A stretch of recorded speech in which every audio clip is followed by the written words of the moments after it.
Las 11 en punto. Muy buenos días, qué gusto y qué placer saludarles desde aquí, nuestra sede en Morelia, a todos en nuestras bonitas extensiones, Jalapa, Guadalajara, Zitácuaro, Zacapu, Pablo. Pues es un gusto saludarlos, gracias a Dios que ya podemos estar aquí presentes con el patrocinio de Dios para que nos bendiga y podamos hacer esta emisión con su bendición, su patrocinio, por supuesto, su permiso. Y entonces, pues vamos a empezar. Miren, hay una situación que no les conté la vez pasada porque soy muy buena gente, pero miren, en el proceso enseñanza-aprendizaje, resulta que lo importante aquí es que aprendan. Y a mí me interesa más que la teoría cognoscitiva, es decir, que repitan como periquitos, me interesa su comprensión. Entonces, la manera como vamos a trabajar en este nuevo ciclo, y adrede no lo expliqué hace 8 días, por un ejercicio de ver qué tanto se les quedó, es que en vez de hacer tareas para dar en la semana, ahora vamos a hacer, dirían cuando daba clases, examencitos. Y esos examencitos obviamente van a ser preguntas de la ponencia anterior, de tal manera que sería mejor estar en vivo, pero si no están en vivo, de todos modos vale el que hacer porque pues algunos se van a adelantar. Pero aquí no es ver quién gana, sino que aprendan. Entonces, quienes no lo vean en vivo y vean ya las respuestas, no vamos a jugar el juego del tío Lolo, que van a contestar lo mismo. Simplemente, pues ya no contestarán, pero confirmarán si hubieran contestado eso o no. Eso es lo más honesto, eso es lo que podríamos hacer. Miren, si aparece ya la respuesta y yo me doy cuenta que no hubiera contestado eso, puedo decirlo. No, yo no hubiera contestado eso. O si sí lo hubiera contestado, decimos no, sí. Porque les digo, no estamos compitiendo, no estamos jugando y lo que se trata es del aprovechamiento.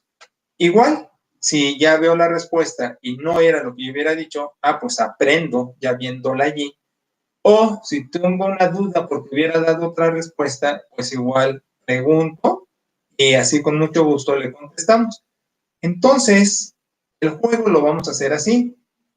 En el chat de instituto, allí vamos a dar las respuestas, ¿de acuerdo? Ahora, yo creo que todos tienen compu y la clase la ven en la compu, o si la están viendo en el teléfono, pues va a ser difícil estar contestando en el chat. Entonces, podrían contestar aquí mismo, algunos escriben aquí y contestan, nada más que es una letra muy pequeña, yo estoy muy lejos y para acercarme a ver, pero bueno, aquí me pondría usado, ¿no? Entonces, escojan escribir aquí mismo o escribir en el chat de instituto, pero me gustaría que los más pudieran participar en vivo o diferido, de todas maneras, con honestidad intelectual, decir, sí, yo hubiera puesto esa respuesta, o no, no lo hubiera puesto, o tengo dudas por qué pusieron esa respuesta. Entonces, lo que yo quiero es su aprovechamiento. Eso es lo que quiero, eso es lo que estoy persiguiendo, para que ya cuando me muera, que ya pues no falta mucho, sepa que tuvieron el aprobado del instituto. ¿Sale y vale? Muy bien, entonces vamos a empezar. Tú puedes contestar aquí mismo, ¿verdad? Por supuesto, no tienes que escribirlo. Tú, como si escribieras, me das tu respuesta. Al cabo no se oye tanto porque contestas aquí. Recuerden que estamos empezando el nuevo ciclo y esto empieza en Europa y está empezando en Britania. Entonces, pueden mencionarme los dos grupos no anglicanos, pero que estaban operando en Inglaterra. religiosos, no anglicanos, no denominacional, aún no denominacional, pero son los dos grupos llamados que de estos van a Holanda y conocen ahí a los anabaptistas. Ahí en Holanda conocen a los anabaptistas. Ok, pero estos dos grupos británicos, no episcopales, no anglicanos, ¿cómo se llaman? Se llama uno así y se llama el otro así. ¿Ok? Bien. Entonces, contéstenme, please. La otra. Para decir cómo es que nace la denominación, tenemos una teoría. Es la teoría de... Es una posición histórica y decimos, manejamos esta teoría como nacimiento de la denominación bautista. ¿Se acuerdan? Ok. Y esa teoría, ¿sí?, que da lugar al nacimiento de la denominación, decimos que no es una teoría de carácter, y te acuerdas una palabrita muy extraña, que quiere decir que no trae sucesión ni de iglesias, ni de doctrinas, ni de obispos. ¿Lanmarquismo? Ajá, ¿te acuerdas? Y tiene otro nombre. Hitoísmo. ¿Pero okay, es la teoría separatista? ¿Sí? Nada más que tiene otro nombre antes, para ser más completo. Restitución separatista. Exacto, muy bien. A mí te está contestando muy bien. Nada más le falta la de los dos grupos que en Inglaterra migran a Holanda. Muy bien. Ahora, ¿es un sí o es un no? O mejor todavía aún, si puedes darme la fecha. Aunque yo no busco mucho las fechas, pero si puedes darme la fecha. Mi pregunta es, ¿los bautistas empezaron bautizando por inmersión? No. Ok. Muy bien. ¿Te acuerdas tú cómo se denominan los dos grupos bautistas que no estaban unificados? Había dos troncos bautistas de iglesias locales bautistas que no estaban unificados, estaban con distinción. ¿No eran los libres? ¿Te acuerdas? ¿Te acuerdas cómo se llamaban? ¿Cómo los denominábamos? Generales y particulares. Correcto. Es más, ¿puedes decir por qué se llamaban como se llamaban? ¿Cómo estaban denominados? ¿Por qué? ¿Por qué unos se llamaban de un modo y por qué otros se llamaban de otro modo? Porque decía en general que el hombre colabora para la salvación. Tiene un nombre nada más, con un nombrecito. ¿Ok? ¿Me están contestando aquí? Ok. Gracias. Ahora, recuerden que el bautizo es aspersión, afusión, inmersión. Entonces, ¿cómo bautizaban primero los bautistas? ¿Ok? Bueno, estamos en los dos troncos bautistas. ¿Cómo se llamaban? ¿Y por qué se llamaban así? Ahora, esta sí me gustaría que te la supieras. ¿Recuerdas en qué año se fusionan los dos grupos? ¿Correcto? Y aquí nada más te pregunto, ¿en qué siglo podemos decir que ya la denominación es como la conocemos? 17. 16. Ok, déjenme ver las... Ok. 19, no. Ok, déjenme ver las... Ok, bueno, seguimos. Miren, dime por qué está la reforma magisterial denominada así. ¿por qué se llama reforma magisterial?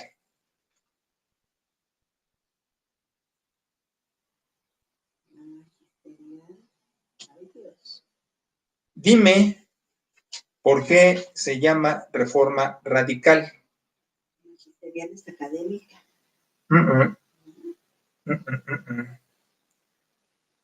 ¿Y por qué la reforma radical se llama como se llama?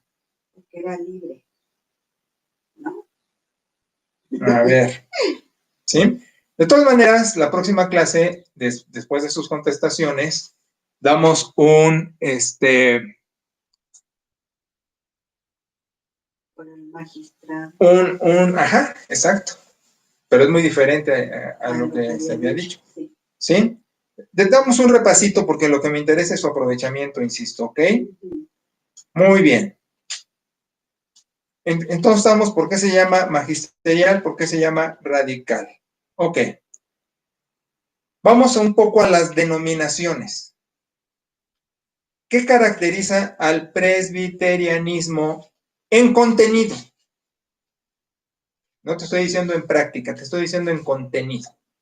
En otras palabras, ¿en qué se basa?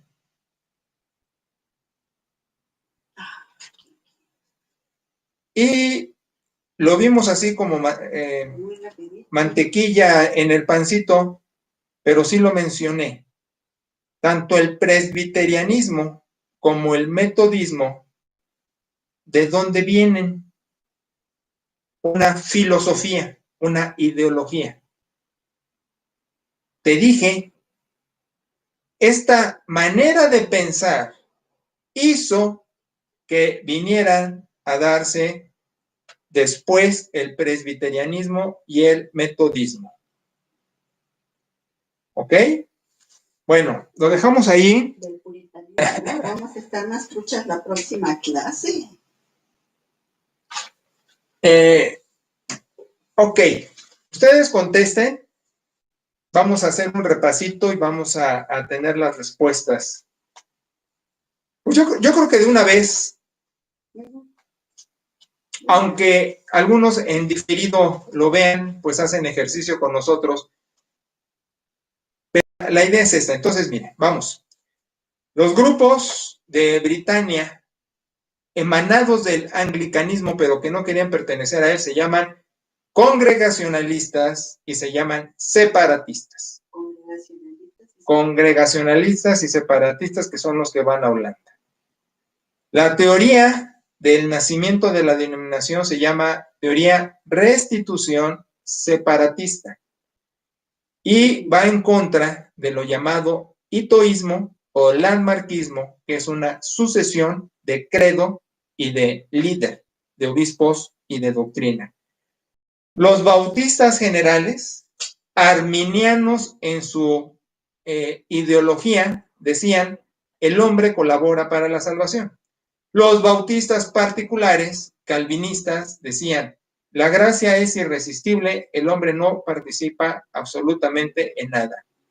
Reforma magisterial por el magistrado, por el juez, porque es una reforma de Estado.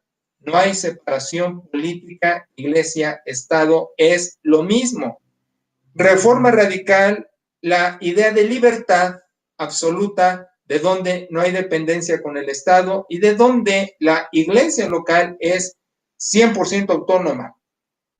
El presbiterianismo en la Confesión de Westminster, que es la declaración de fe, es su sustento doctrinal. Y ambos, presbiterianismo y metodismo, son emanados de la idea puritana que lo que pretendía era purificar el cristianismo. Ahora, esto es importante porque vamos a hablar hoy de pietismo y el pietismo es emanado del puritanismo. ¿Ok?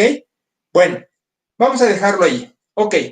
Miren, tengo que dar una explicación en pocos minutos. ¿El siglo cuándo? El siglo XIX, porque los bautistas son como los conocemos ahora en 1891. Fue muy tarde. Qué vergüenza ambos, ¿por qué? Ah, amigos. Bueno, ok.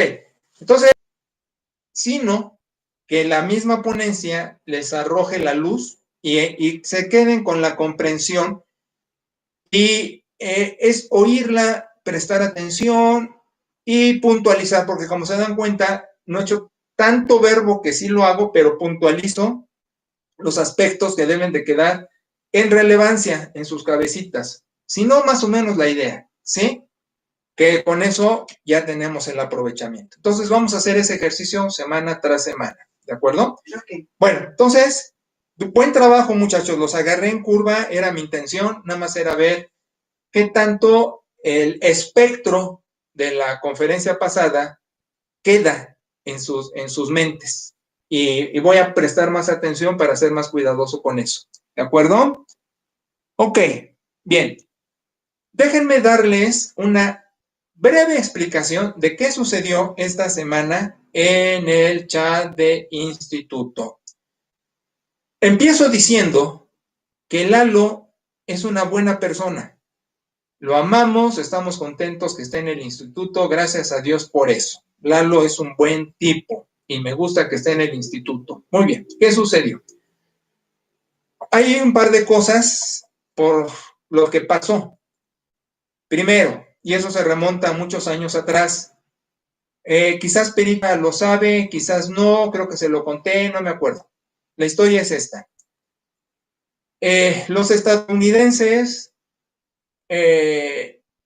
hacen misión en México y duran muchos años, más de un siglo, y bueno, fueron profesores, yo fui instruido por varios de ellos y fueron una enorme bendición para precisamente mi academia. El punto aquí es cuando ellos, y tengo que generalizar porque aunque hay sus excepciones, son tan menores que por eso hago la generalización. Como que les gustaba de alguna manera seguir en mi primera iglesia donde pastoreé, era que había un estadounidense que era el maestro del Nuevo Testamento, porque mi profe había estado en año sabático, algo así. Y realmente fue un periodo muy pequeño y más como que de refuerzo, no tanto de aprendizaje, porque mi profe, el doctor Williamson, pues fue el que me dio mucho tiempo, griego, Nuevo Testamento, exégesis, todas esas cosas, ¿no? Teología del Nuevo Testamento. Entonces, yo soy deudor al doctor Williamson, no al personaje al que me estoy refiriendo. Pero sucede que en mi iglesia local, este amigo, este estadounidense, era miembro y era diácono. Y era un buen servidor, un buen colaborador, trabajaba bien.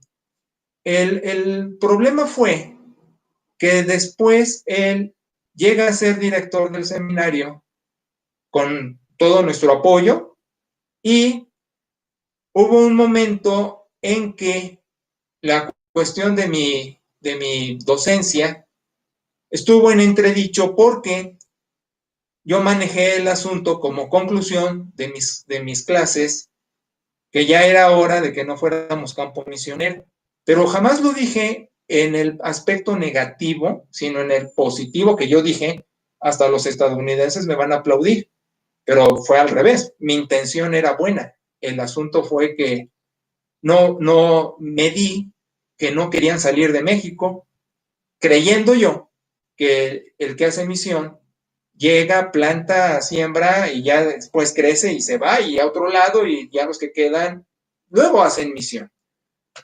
Entonces, estando él en mi iglesia, sucedió que Pera estaba embarazada de Checo, no estaba en embarazo de alto riesgo, no se podía mover. Y entonces, en una vez que él tenía la palabra por clase, sermón, algo así, me agredió verbalmente con ideas que ambos sabíamos qué significaban, pero la audiencia no. La audiencia lo que hizo fue reírse porque sonó gracioso, aunque no entendían el significado de lo que él decía, que yo entendía, pero el resto no, porque eran cuestiones teológicas y hizo burla. Y me indignó mucho aparte de sorprenderme, que quedé paralizado y dije, ¿qué está haciendo y por qué lo está haciendo? Pero en fin, el caso fue que pasó, pero sí me dejó como que esa experiencia. Ahora, ¿qué pasó en la semana en el instituto? Algo similar, como que fue un déjà vu. Por eso empecé diciendo, Lalo no es malintencionado. Lalo es una buena persona, es un buen tipo y qué bueno que está en el instituto y que participa y crece con nosotros y que también juega. La intención de él no era mala, de ninguna manera, pero él no sabía que el concepto alemán que puso en, en el existencialismo, en la filosofía existencial, puede manejarse como un insulto. En la filosofía existencial, que su base es la teoría del conocimiento y en la fenomenología, eso habla de la razón del ser, lo ontológico, que el ser es lo cardinal. Entonces el espejo esa declaración alemana que en el existencialismo se toma como algo peyorativo, es, yo lo puse como algo bizarro, que ya ven que Batman o Superman, uno de esos, andaban en un mundo bizarro donde había un paralelo a él, un mundo paralelo, pero eran feos y así. Pero no es eso, es semejante porque, aunque el término puede llevar cierta pureza, les digo que puede en el existencialismo. Es un insulto ese espejo, ese tu otro yo que renuncia a tu ser y que lo ridiculiza como lo estoy manejando en el manejo de la conciencia del espejo, pues es un insulto grave, muy fuerte. Entonces, entendiendo que Lalo desconocía eso, pero asociándolo a lo que viví hace muchos años con este amigo, y entonces sí me movió porque dije, esto es un insulto. Lalo lo ignoraba, pero es un insulto. Y más con pone las carcajadas, no, mira, encontré tu espejo, jajaja. Ja, ja. Entonces, me movió. Y bueno, también en el entendido de que pues ando con la carga de las ovejas, sus vidas y cosas que han pasado con algunos, donde la enfermedad y la muerte ha llegado y bla, bla, bla, y que las reuniones y todo eso, pues no estaba yo en piso firme, entonces me movió los recuerdos, me movió eh, el aspecto intelectual incómodo de un insulto y con burla, y por eso dije, oye, espérate, eso está mal.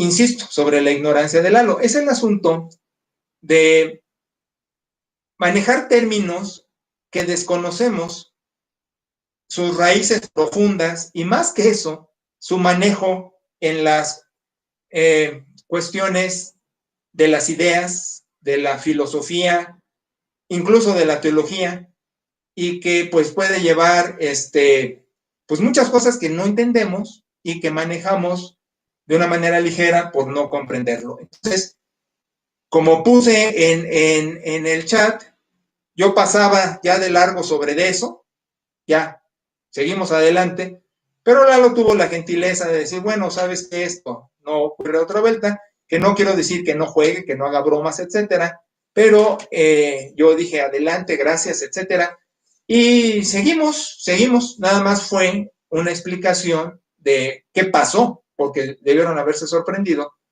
pero ahí apareció sin querer una ofensa a quien entiende estas cuestiones de filosofía existencial y la fenomenología y la teoría de la conciencia y la ontología, pues eso fue algo fuerte, sin intención lo sé, pero al final pues sí, ¿qué pasó? ¿No?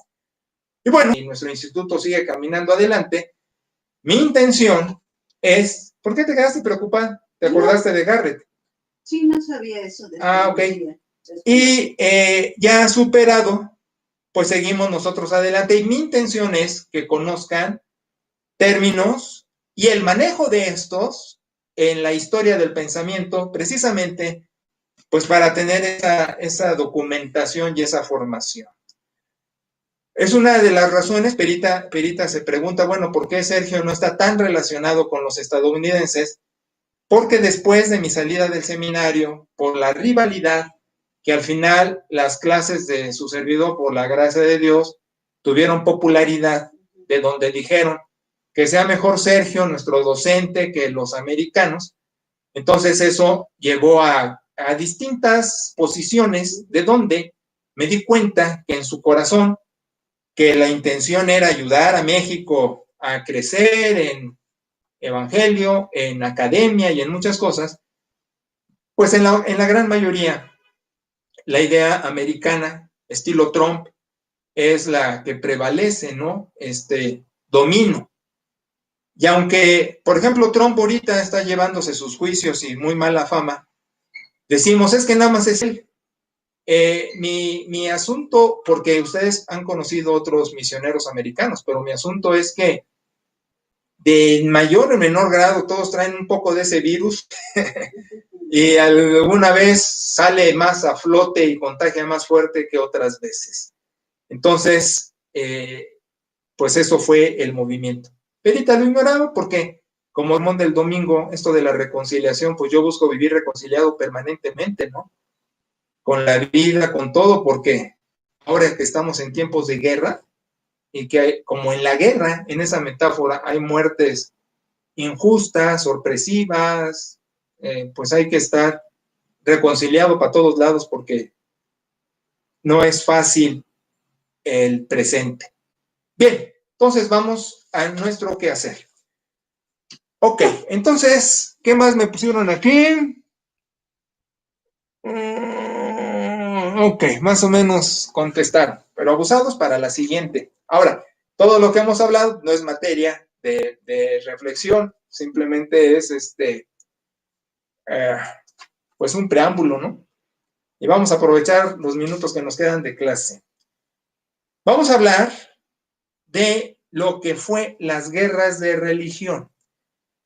Las guerras de religión en Europa fueron muchas, pero las relevantes, las que deben de tener presente, vamos a identificar a la que antecede a la paz de Westfalia y dura 30 años. Entonces, cuando les pregunte, la guerra de los 30 años, ¿cuánto duró? Pues como se dice del caballo blanco de Napoleón, ¿no? ¿De qué color era el caballo blanco de Napoleón? Bayo. Entonces, estas empiezan en 1618 y terminan en 1648. ¿Qué fue el problema allí? Miren, realmente Europa queda devastada. Cuando hablamos de la Segunda Guerra Mundial y decimos que Alemania y que cómo levantan ruinas y llega a ser primer mundo, pues es que ya tenían un callo fuerte porque fueron devastados las aldeas y los pueblos, porque recuerden la insistencia que he tenido de que no eran las naciones tal y como las conocemos hoy día, sino que las naciones, a raíz de esto, van a agarrar forma, van a cuajar. Antes nada más estaban con territorios que defendían y dominaban con los dientes. Ya después se ponen fronteras y tuvo que ver mucho esto y la paz de Westfalia. Pero lo que voy a decir es que la dieta de Worms, la dieta de Augsburgo, es decir, juntas que hubo, denominadas dietas, allí hay jalones de cobija sobre las ideas. Y entonces saben que el término, eso no lo pregunté, saben que el término protestante, académicamente hablando, no le corresponde a todas las denominaciones reformadas de los siglos XVII, pero de manera general, y parece contradicción, pero académicamente, es decir, por historia sabemos que no, pero por la jerga que se maneja en la academia, le denominamos protestantismo a toda la denominación cristiana no católica. Pero entonces, en las guerras de religión y en las dietas que hubo alrededor para definir las ideas, la rebatinga era que los príncipes de una denominación imponían su denominación a su territorio. Y entonces mucho tenía que ver, oye, espérate, yo no muelas, ¿no? Como esta semana una dama hermosísima me dice, sé que no comes chile, pero cómetelo porque te va a hacer bien, y que me lo ensarta, y que como un pico de gallo bien picoso, traía el labio bembón así. Bueno, entonces, eso llevó a que la ironía, que por la fe se mataran en Europa. Entonces fue devastador, fue devastador. Lo que conocemos de Europa Central, bueno, pues casi toda Europa, porque llegó hasta España, devastado, porque si bien no tenían las armas que se tienen hoy día, sí se guerreaba con una saña muy sanguinariamente, y se quemaban las aldeas y todo, no que era nada más que eran sus cachetadas. Entonces, a las guerras de religión llegan a su fin, y esto sí es muy importante que tengan presente, a la denominada paz de Westfalia, porque en ese lugar se firma el acuerdo, aunque no se respeta tanto por algún tiempo de el respeto a lo que ya van a constituirse las naciones y a las ideas denominacionales cristianas de cada quien. No me gusta decirle ideas religiosas, porque mi tesis es que el cristianismo es una religión expresada en distintas denominaciones. Y una de ellas es el catolicismo, como otras somos los bautistas, como otras son y otros grupos bíblicos o denominaciones históricas igual evangélicas, metodistas o presbiterianos. Entonces, todavía en la semana, hablando con una oveja, me decía, ahora que nos reunamos, quiero que presentes a mi nieta en oración, claro, aunque mi nuera no tiene otra religión. Y yo estoy corrige y corrige eso, ¿no? Porque otra religión sería no cristiano. Entonces sería, por ejemplo, budismo, islamismo, o sectas, testigo de Jehová, mormón, adventista. Esas son otras religiones. Es la costumbre popular de decir, es que tiene otra religión. No, teniendo el mismo Dios y teniendo las mismas escrituras, somos la misma religión. Ahora, han venido viendo a través de la historia precisamente todos los accidentes que ha sufrido el cristianismo y que ha llevado a que haya una ramificación de denominación. Pero no es el católico otra religión aparte del bautista, pues traemos la misma cuna. Otra religión sí es el judaísmo, porque aunque son nuestros abuelos de los cristianos, llámense católicos, bautistas o como se llamen, al final se quedan en otra religión porque, y aquí llega un aspecto cardinal, no reconocen al Dios hombre, y ya por eso es otra religión. Nosotros, católicos, bautistas, todos reconocemos al Dios hombre. Si quieren, el católico con tergiversaciones doctrinales, sí, lo hemos visto a lo largo de los concilios, pero es la misma religión, mismo Dios. El postulado reformador fue fide sola, escritura sola, fe sola, escritura sola. Eso es lo que hace la diferencia de las denominaciones, porque el catolicismo no dice fe sola y escritura sola, dice mis concilios, mi tradición, el colegio de obispos, que ellos llaman iglesia. Entonces ahí es la división, más no la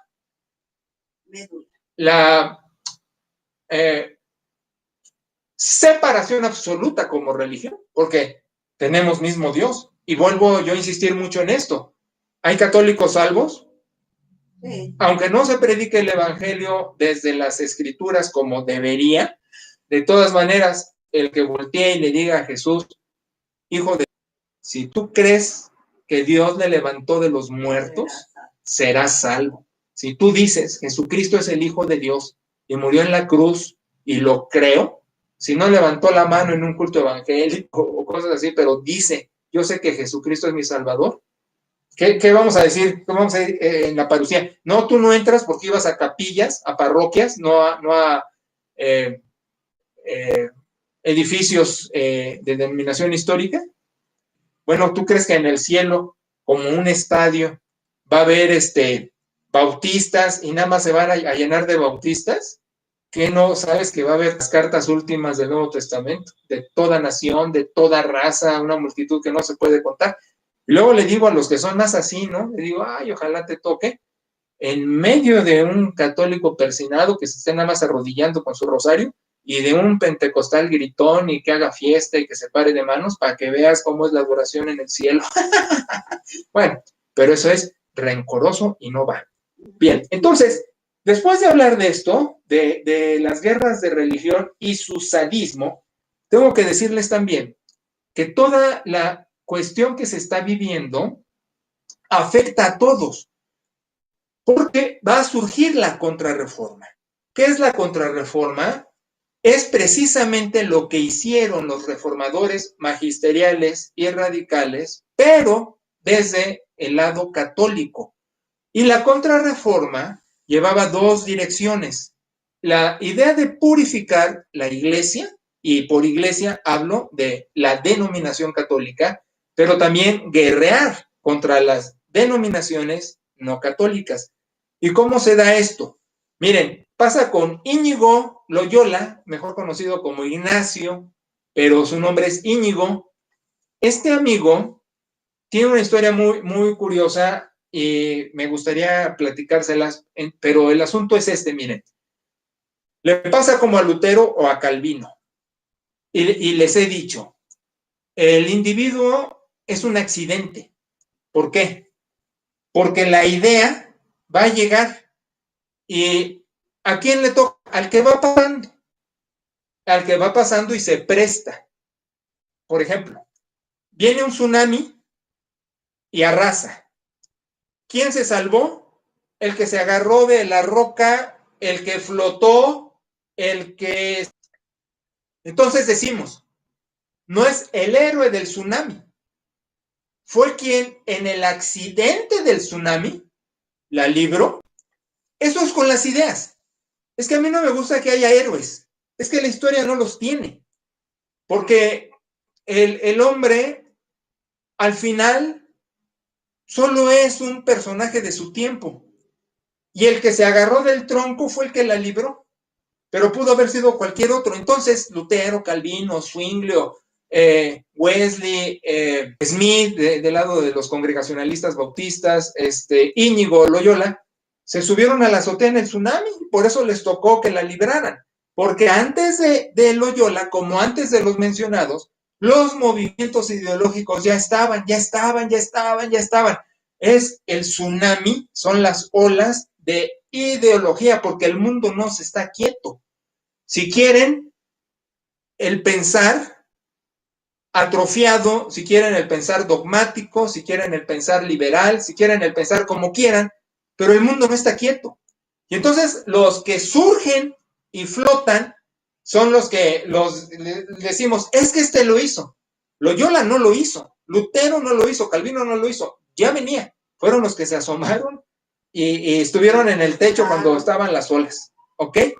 Entonces así pasa con este amigo. La historia de este señor es curiosa porque era un soldado. Y como soldado tenía la disciplina militar y el coraje y las armas. Es herido y al ser herido está en el hospital así recuperándose. Y entonces le dicen para que no te aburras, ten esto para leer. Y le dan lo que hoy correspondería a material de carácter devocional. Entonces lo lee porque no tiene más opción, si no era morirse de tedio. Y entonces trabaja ese material. Y le gusta, curiosamente, a un hombre de armas, reflexiones de carácter devocional le pegan, se cura, pasa el tiempo del hospital, pero ya lleva esa línea. Entonces lo que hace él es, obviamente, renunciar a las armas y no, porque dice, ya no voy a guerrear como venía peleando militarmente, adrede de lo que acabo de decir de las guerras de ideologías, sino la voy a guerrear por la causa. ¿Y cuál era la causa? Para él, el cristianismo católico. Entonces él va a manejar dos líneas. Va a decir, yo voy a defender al Papa a toda costa y voy a defender la iglesia a toda costa. Aquí la ironía es que la sociedad, como es denominada formalmente, la sociedad de Jesús, él la llamaba la compañía de Jesús, porque él quería ser más místico. La ironía es que con el ideal de la pureza de iglesia, la pureza de obispo y atacar a las denominaciones no católicas, fue perseguido por el mismo catolicismo. Fue la ironía. No quisieron aceptar del todo en un principio su persona y su movimiento. Pero para no hacérselas más cansada, resulta que al fin lo consigue y sí son apadrinados de tal manera que llegan a ser la Sociedad de Jesús, llamada por él la Compañía de Jesús. Y entonces se da esto de cuidamos al Papa, cuidamos la pureza de la Iglesia y guerreamos contra denominaciones cristianas no católicas. Pero esto es lo muy interesante, miren. Fue condiscípulo de Calvino. Aunque no estuvieron en el mismo salón, eran contemporáneos. Y entonces comieron las ideas universitarias religiosas, porque recuerden que no había una universidad como tal, sino la cátedra de la catedral de la iglesia venían las ideas académicas. Entonces, dentro de esta inercia que después van a dar las denominaciones, ellos reciben la misma información, fíjense, y de recibir la misma información resultan en un movimiento dispar, de donde Calvino llega como reformador magisterial. Knox, un sucesor de Calvino, es el que le da etiqueta, porque Calvino no dijo yo soy presbiteriano. Knox, un discípulo de Calvino, fue el que pone el presbiterianismo que va a ir contra el episcopado anglicano, como les dije la otra vez, y entonces sus intelectuales son los que acaban de alimentar el movimiento. Ya que estoy mencionando a Calvino, tenemos mucho material de Calvino en la historia de la iglesia y todo, pero la lástima es que Calvino no es el autor en la mayoría, es Felipe Melanchthon, el escritor de Calvino. Y de Loyola también hubo otros que hicieron más fuerte su movimiento, por ideas, por escribir, por tener academia. Y de allí, entonces, los jesuitas, Sociedad de Jesús, Compañía de Jesús, jesuitas, pues van a ser unos académicos muy importantes. No los únicos, porque luego se dice eso, ¿no? Porque los franciscanos, los dominicos también tienen mucha academia y muy relevante, pero estos se llevan el aplauso porque fueron los que más fama adquirieron precisamente de sus escuelas. Ahora, ¿qué arroja la contrarreforma? Arroja una necesidad de intelectualizar la fe. Si bien es cierto que el movimiento era pragmático, es decir, yo hago a la gente a mi idea, de darles contenido tanto magisteriales, radicales, católicos, vienen entonces a surgir los movimientos ideológicos que nunca pertenecieron a una denominación en particular, porque como acabo de mencionar, la idea era como el virus estaba en el aire y contagiaba tanto a católicos como a magisteriales, como a radicales, y fue tan fuerte el contagio que aún los bautistas contemporáneos en México están contagiados de los virus ideológicos desde ese tiempo. Y ya no pude entrar a lo que quería, ya no me dio changüí, pero empezamos en 8 días, primeramente Dios, con el primer virus que llega hasta el siglo XXI, pietismo. Su abuelito fue el puritanismo y después es concebido el pietismo. Y el pietismo como idea intelectual, pero llevada a la práctica, va a ser la sustancia medular de muchas denominaciones cristianas hasta hoy día. Déjenme ver si me faltó mencionarles algo de la contrarreforma. No, dejamos así nada más, sabiendo que los católicos no se quedaron cruzados de brazos y de allí también sus expresiones en sus denominaciones, en sus agrupaciones nombradas así, tienen también la fuerza que tienen precisamente hasta hoy día. De hecho, mis mejores amigos católicos, jesuitas. Ok, bueno, así quedamos. Muchas gracias por su atención. Espero ser tan claro y memorable para que el siguiente examencito sea mucho más fácil. Mucho gusto de saludarles. Dios les bendiga. Nos vemos a la próxima. Gracias, Turito, nuestro decano, nuestro flamante decano académico atrás de cámaras. Muchas gracias. Gracias a ti. Hasta la próxima. Gracias a ti.